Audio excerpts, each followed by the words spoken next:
معزز سامعین کرام، آپ سن رہے ہیں کتاب تاریخ سلطنت عثمانیہ، سب ہیڈنگ محمد فاتح۔ شہزاد محمد ریاست دین میں تھا جب اسے مراد کی وفات کی اطلاع ملی۔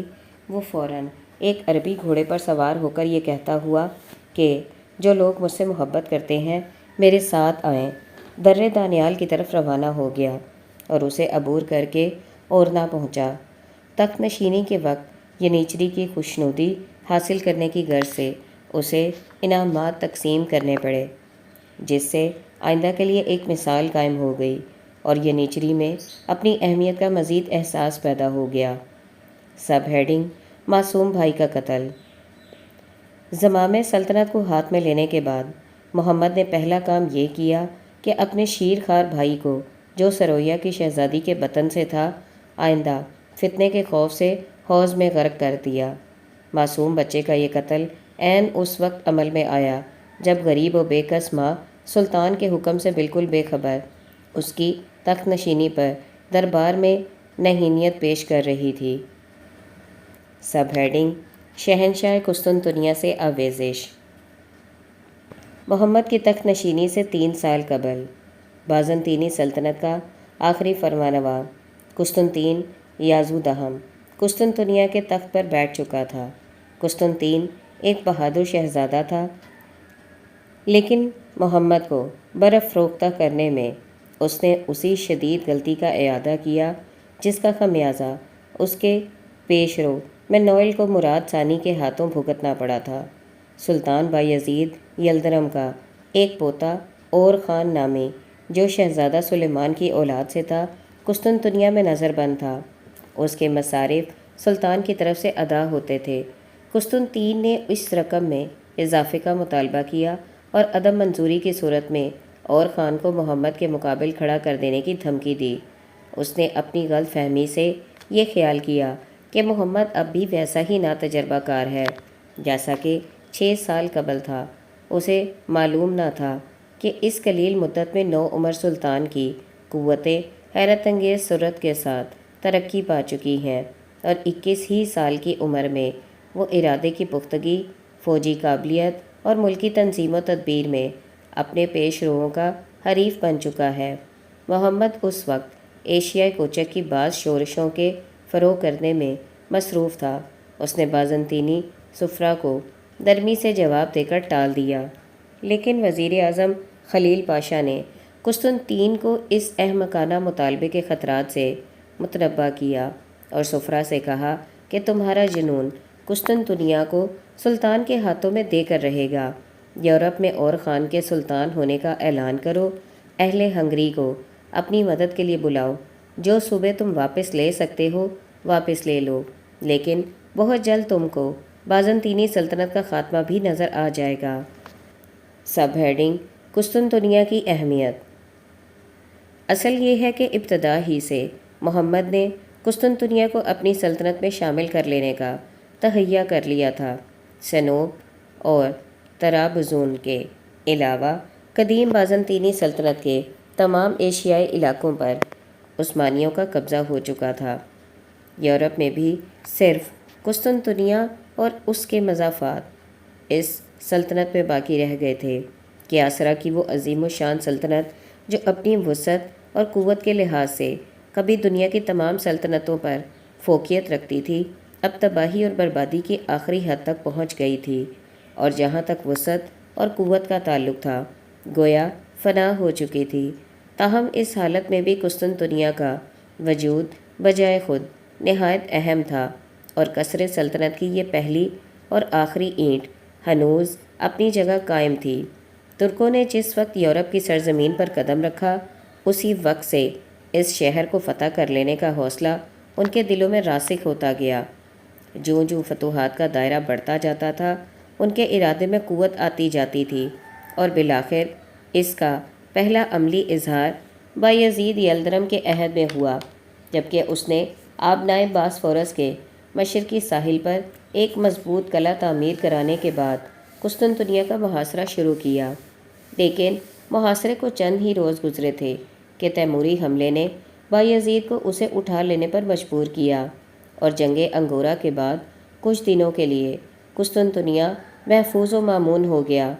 مراد ثانی اگرچہ شہنشاہ قسطنطنیہ سے آویزش پیدا کرنا نہیں چاہتا تھا، لیکن خود شہنشاہ کی غداری نے اسے مجبور کیا کہ سلطنت عثمانیہ کی حفاظت کے خیال سے قسطنطنیہ پر قبضہ کر کے اس فتنے کا استحصال کر دے، مگر سلطنت بازنطینی کے ایام حیات ابھی کچھ اور باقی تھے، اور مراد کو بھی ایشیائے کوچک کی ایک بغاوت کے باعث محاصرہ اٹھا کر شہنشاہ کی اطاعت اور خراج قبول کر لینے پر اکتفا کرنا پڑا۔ تاہم ترکوں کی نظریں اب بھی قسطنطنیہ پر جمی ہوئی تھیں۔ یہ شہر اپنے موقع کے لحاظ سے سلطنت عثمانیہ کا قدرتی پایۂ تخت تھا۔ بحر معمورہ کے دونوں ساحلوں پر عثمانیوں کی حکومت تھی، لیکن جب تک قسطنطنیہ عیسائیوں کے قبضے میں رہتا، سلطان کے ایشیائی اور یورپی صوبوں کا درمیانی تعلق کبھی محفوظ نہیں ہو سکتا تھا۔ لہٰذا علاوہ اس عظمت و شان کے جو اس تباہی اور بربادی کی حالت میں بھی بازنطینی سلطنت کے پایۂ تخت سے وابستہ تھی، خود اپنی سلطنت کے استحکام کے لیے بھی قسطنطنیہ پر قبضہ کر لینا ناگزیر تھا۔ یہ مسئلے بجائے خود محمد ثانی جیسے سلطان کو اس مہم پر آمادہ کرنے کے لیے کافی تھے۔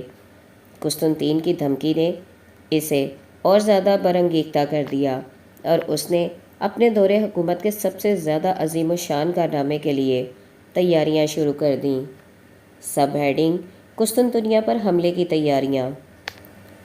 اس غرض سے کہ قسطنطنیہ کے محاصرے کے دوران میں اسے کسی دوسری جانب متوجہ نہ ہونا پڑے، اس نے پہلے ایشیائے کوچک کی شورشوں کو فروغ کیا اور امیر کرمانیہ سے صلح کر کے اس کی لڑکی سے عقد کر لیا۔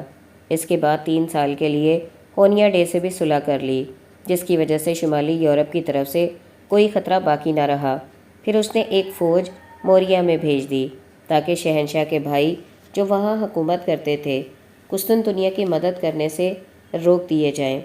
ان تدبیروں سے فارغ ہو کر اس نے آبنائے باسفورس کے یورپی ساحل اور قسطنطنیہ سے تقریباً 5 میل کے فاصلے پر ایک زبردست قلعہ تعمیر کرانا شروع کیا۔ یہ قلعہ بایزید یلدرم کے بنوائے ہوئے قلعے کے، جو آبنائے باسفورس کے ایشیائی ساحل پر واقع تھا، بالکل مقابل تھا۔ قسطنطین نے اس قلعے کی تعمیر کے خلاف احتجاج کیا، لیکن بے سود۔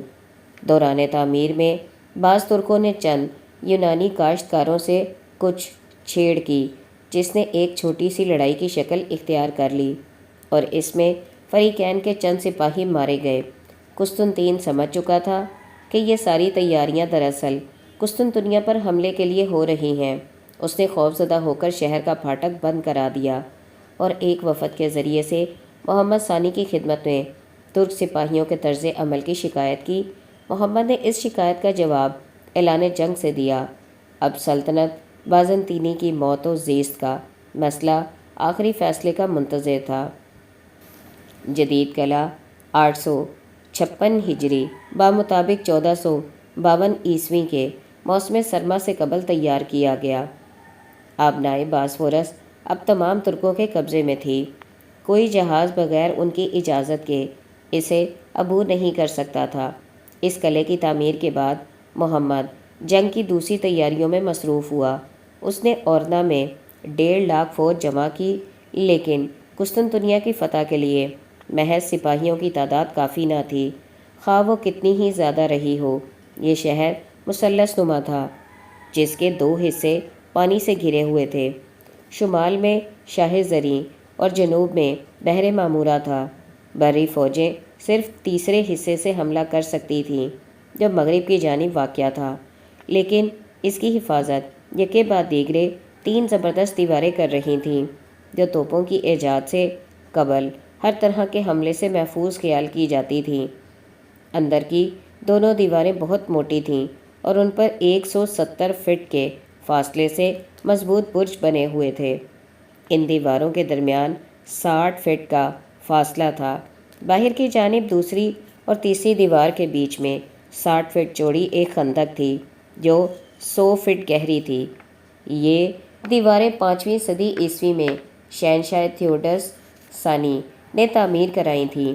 اور اب تک 21 محاصروں میں قسطنطنیہ کو دشمنوں کے قدم سے محفوظ رکھ چکی تھیں۔ قسطنطنیہ کی فتح کے لیے ضروری تھا کہ ان دیواروں پر کامیابی کے ساتھ گولہ باری کی جائے۔ کچھ عرصے سے ترکوں اور عیسائیوں نے جنگ میں توپوں کا استعمال شروع کر دیا تھا، لیکن محمد نے مروجہ توپوں کو ناکافی خیال کر کے نہایت عظیم الشان توپیں بنوائیں جو اپنی جسامت اور طاقت کے لحاظ سے بے نظیر تھیں۔ اربان نامی ایک عیسائی انجینئر نے، جو ہنگری کا رہنے والا تھا اور بازنطینیوں کی ملازمت سے علیحدہ ہو کر سلطان کی خدمت میں چلا آیا تھا، ایک نہایت زبردست توپ ڈھالی جس کے سنگی گولوں کا قطر 2.5 فٹ تھا۔ اس کے علاوہ اس نے اور بھی توپیں بنائیں جو نسبتاً چھوٹی تھیں لیکن زیادہ تیزی کے ساتھ گولے برسا سکتی تھیں۔ محمد نے قسطنطنیہ کے محاصرے کے لیے 180 جہازوں کا ایک بیڑا بھی تیار کرا لیا۔ وہ محاصرے کی تیاریوں میں حد درجہ منہمک تھا اور اس کے لیے تمام سامان اپنی ذاتی نگرانی میں فراہم کر رہا تھا۔ سب ہیڈنگ: مدافعت کی تیاریاں۔ ادھر قسطنطین بھی مدافعت کی تیاریوں میں اسی قدر مصروف تھا۔ اس نے شہر کی دیواروں کی مرمت کرائی اور جو کچھ رسد ممکن تھی باہم پہنچائی۔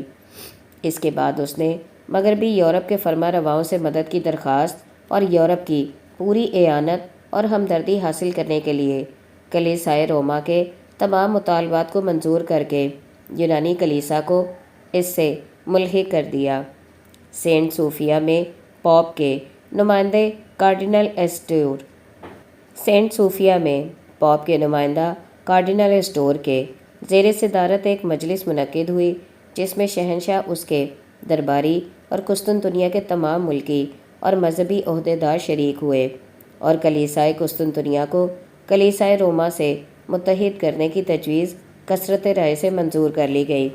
اس فیصلے نے یونانی پادریوں کو بہت برافروختہ کیا اور شہر کی آبادی کے بڑے حصے نے اس سے اپنی بیزاری کا اعلانیہ اظہار کیا۔ دونوں کلیساؤں کے درمیان جو قدیم عناد چلا آتا تھا وہ اس نازک موقع پر بھی قائم رہا، اور شہنشاہ کے اس فعل نے خود اس کی رعایا کی ایک کثیر تعداد کو اس سے برگشتہ کر دیا۔ گرینڈ ڈیوک نوٹریس، جو تمام افواج قسطنطنیہ کا سپہ سالار اور قسطنطین کے بعد سلطنت کی سب سے بڑی شخصیت تھا، اس قدر برہم تھا کہ اس نے صاف لفظوں میں یہ کہا کہ کارڈینل کی ٹوپی کے مقابلے میں قسطنطنیہ میں ترکوں کے امّا میں دیکھنا مجھے زیادہ گوارا ہے۔ نتیجہ یہ ہوا کہ خود یونانیوں میں 2 جماعتیں ہو گئیں، ایک جو کلیسائے روما کی طرفدار اور اس نازک وقت میں اس کی مدد کی خواستگار تھی، دوسری وہ جو اس حالت میں بھی کلیسائے روما سے اتحاد کرنے پر کسی طرح راضی نہ تھی۔ دوسری جماعت پہلی سے بڑی تھی، چنانچہ اس جماعت کے گرجاؤں نے شہنشاہ کو مالی مدد دینے سے انکار کر دیا، اور اس میں سے جو لوگ جنگ میں شریک ہو سکتے تھے ان کی ایک بہت قلیل تعداد نے شہر کی مخالفت کے لیے آمادگی ظاہر کی۔ قسطنطنیہ کی آبادی باوجود بہت کم ہونے کے 1 لاکھ کے قریب تھی، لیکن ترکوں کے مقابلے میں قسطنطین کی حمایت کے لیے صرف 6000 یونانیوں نے اپنی خدمات پیش کیں۔